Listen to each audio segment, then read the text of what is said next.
Welcome to mister nobody review. அன்னைக்கு பார்க்க ஒரு மூவி வந்து டெத் நேம் 2026 ரிலீஸ் ஆன ஒரு ஹாரர் மூவி. இந்த படத்தோட ஃபுல் ரிவ்யூ போதும் நம்ம சேனலில் இன்னும் சப்ஸ்கிரைப் பண்ணாமல் பார்த்துருங்க. சப்ஸ்கிரைப் பண்ணி இந்த ரெஸ்பின் லாட் கைஸ் உங்களுக்கு நிறைய மூவிஸ் ஒரு அப்டேட்ஸ் வந்துட்டு இருக்கும். இந்த படத்தோட கதை எங்கே அமைது அப்படின்னு பார்த்தீங்கன்னா, இந்த படத்தில் முக்கியமான ஒரே கேரக்டர் வந்து சோஃபி பார்க் அப்படின்னு சொல்லப்படுற ஒரு பொண்ணு. அந்த பொண்ணு வந்து ஒரு கொரியன் கல்ச்சரை சேர்ந்த பொண்ணு, கொரியன் பொண்ணு. ஓகேங்களா, அந்த பொண்ணுக்கு கொரியன் நேம் சின்ன வயசில் வைக்கல. ஏன் அப்படின்னு பார்த்தீங்கன்னா, அவங்க பாட்டி வந்து ஃப்ளாஷ்பேக்கில் ஒரு கதை இருக்குது. அதனால் வந்து அவங்க கொரியாவை விட்டு அமெரிக்காவுக்கு வந்துட்டாங்க. அமெரிக்கா வந்து புது லைஃப் ஆரம்பிச்சிட்டாங்க. இந்த பொண்ணுக்கு வந்து கொரியன் நேம் வச்சாங்க. ஆனால் அந்த கொரியன் நேமை எக்காரணத்துக்கு கொண்டு வாயை திறந்து சொல்லவே கூடாதுன்றதுக்காக இந்த பொண்ணை வந்து தன்னோட அமெரிக்கன் நேமுக்கு வந்து ஷிஃப்ட் பண்ணி அவங்ககிட்ட வந்து சின்ன வயசுலேருந்து சொல்லி வளர்த்து இது பண்ணிட்டாங்க. அதுக்கப்புறம் இவன் என்ன பண்ணுறான் அப்படின்னு பார்த்தீங்கன்னா, அவங்க அம்மா கிட்ட எப்படியாவது கேட்டு அந்த பேரை வாங்கிடணும்னு சொல்லிட்டு அந்த பேரை வாங்கிடுறான். ஏன் அப்படின்னு பார்த்தீங்கன்னா, இவன் போனதோ கொரியன் கல்ச்சர் பேஸ்டு ஸ்கூல், சுற்றி இருக்கிறவங்களாம் இவங்கள தான் இருப்பானுங்க. ஸோ அங்கே வந்து கொரியன் நேம் தெரிலன்னு சொல்லிட்டா அது ஒரு மாதிரி இருக்கும். ஓகேங்களா, அது ஒரு ரீசனு.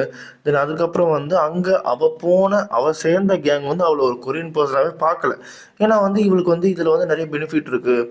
அவள் கொரியன் தான் இருந்தாலும் இந்த பெனிஃபிட்லாம் யூஸ் பண்ணிக்க இப்படி வந்துட்டா அப்படின்ற மாதிரி இருக்கிற சமயத்தில். ஆனால் அவங்க ஃபேமிலி ரொம்பவே கஷ்டப்பட்டுருக்கு கொரியன்லேருந்து அமெரிக்காவுக்கு வரதுக்கு. ஏன் அப்படின்னு பார்த்தீங்கன்னா, அவங்க பாட்டி வந்து ஏன் பேத்தியை இவ்வளோ பொத்தி பொத்தி வளர்க்குறாங்க அப்படின்னு பார்த்தீங்கன்னா, அவங்க டைமில் வந்து ஒரு கேர்ஸ் இருந்திருக்கு. என்ன அப்படின்னு பார்த்தீங்கன்னா, அவங்களோட அந்த ஜென்ரேஷனில் ஏதோ ஒரு விமன் வந்து அவங்க மேரேஜ் பண்ண ஹஸ்பண்டை சீட் பண்ணிட்டாங்க. சீட் பண்ணதுனால என்ன ஆச்சு அப்படின்னு பார்த்தீங்கன்னா, அவர் வந்து இறந்துட்டாரோ வாட் ஏதோ ஏதோ நடந்திருக்கு. அப்போ என்ன ஆயிருக்கு அப்படின்னு பார்த்தீங்கன்னா, அந்த டைமில் இறந்து போன அந்த அந்த மென் வந்து ஜென்ரேஷனுக்கு இந்த ஃபீமேல்ஸை ஃபாலோ பண்ணிட்டே வர்றாரு. இதுக்கு முன்னாடி சோஃபி அம்மாவுக்கு முன்னாடி சோஃபியோட அம்மாவோட அம்மா.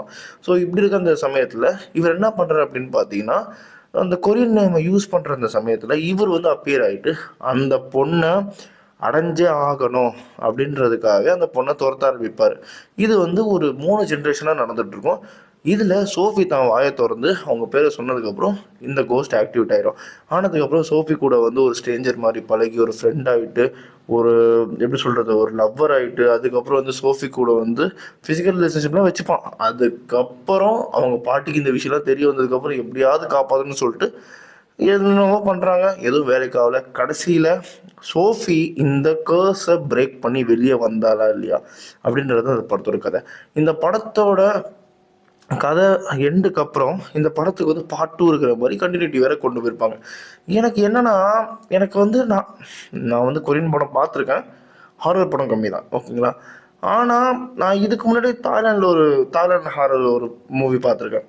ஸோ வந்து எனக்கு இந்த கான்செப்டே வந்து அது எப்படி சொல்கிறதுன்னு தெரில. இதுதான் கான்செப்ட்னா ஆயிடுச்சுன்னா இன்னும் கொஞ்சம் பயங்கரமாக காமிச்சிருக்கேன் பேய.